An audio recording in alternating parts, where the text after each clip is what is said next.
Welcome everybody to a review of a brand new Eureka release, and this is 1989's Lady Reporter, also known as the Blonde Fury and also known as Female Reporter, depending on which territory you live in.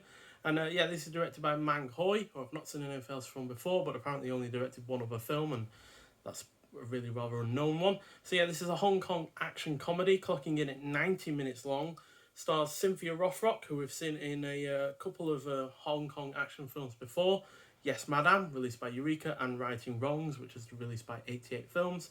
And it also stars Siu-ho, who was in the likes of The Seventh Curse, Mr. Vampire, and Vampire vs. Vampire. Last two of those films, no, actually I think all three of those films were, no, Seventh Curse was also released by 88 Films, sorry, I do apologise, but the last two of those films were released by Eureka. In fact, we only recently talked about Vampire vs. Vampire.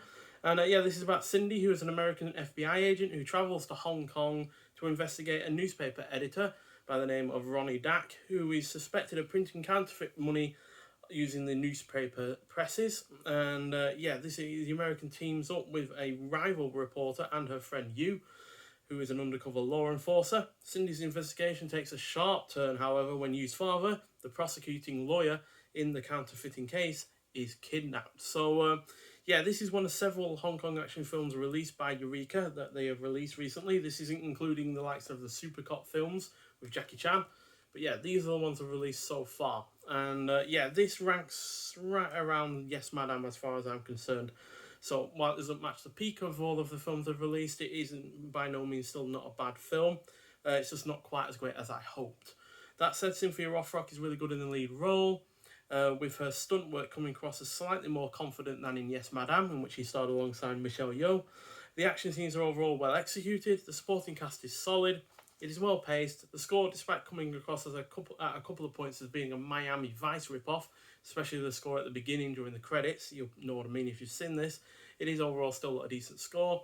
It is overall engrossing, and some of the humour works. So, like I said, it ranks around the likes of Yes, Madam for me. Royal Warriors, Magnificent Warriors were excellent, and so were the two In the Line of Duty films that we've got, 3 and 4, which were really rather good as well. But still, it is a really rather solid effort in its own right, and I love the new artwork that they've given it. I love the colours, a nice mix of different colours there. You get your purples, your yellows, your oranges. Consider that blue, blue there. More orange up top, and then the pink, which is really nicely done as well. And then I like the pink on the lady bit with Reporter as well. So overall a nice presentation with the slipcover, which is also on the normal case itself. But unlike a lot of Eureka releases, you not only get a booklet with this, but you also get a few art cards, or lobby cards as they're also called. So mild spoilers for the film. So they're nicely done. It's a little extra. It's nothing, magnificent or anything like that. Obviously, it's no poster or anything, but still, it's a rather nice little addition to the release itself. And the booklet is also nicely done with some more, again, new artwork on it. And then a shot from the film on the back. So in the booklet itself, you got the cast and crew, as per usual. Several shots from the film, and then you've also got the deadliest sin. Rothrock on the rampage in Lady Reporter by James Oliver. It spells sin as in C-Y-N, Cynthia Rothrock, sin, which is a nice little pun there. And there's other posters from the film as well. Not quite sure what that is that she's holding. Maybe it's a cassette recorder or something. Kind of looks a bit Star Trek to me in that regards. And then you've got shots from the film. There's Cynthia Rothrock fighting off with a bad guy. And it's had a really rather nice restoration as well. It's a 1080p presentation on Blu-Ray of the original theatrical cut and international export cut from brand new 2K restorations. And like I said, it looks really rather good.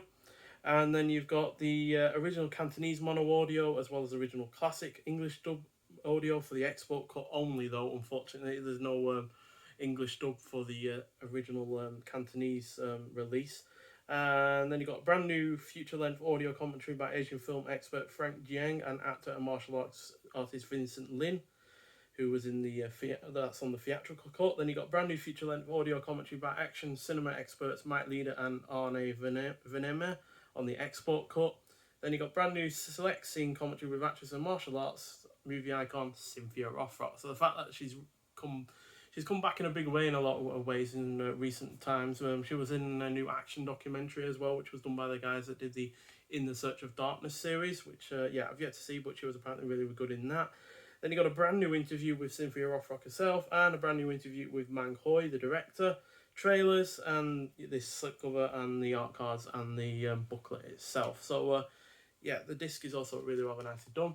No reversible artwork on this, which I think has been the case for a couple of these releases lately, but typically the original artwork isn't always that great.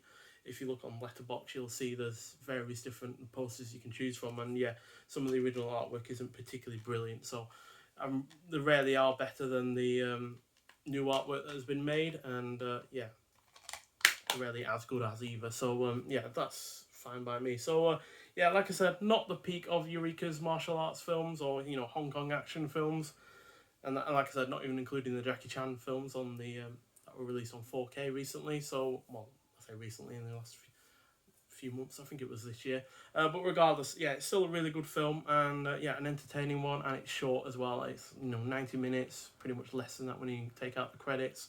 So it's in and out before you know it, and you've had an entertaining time at the end of the day.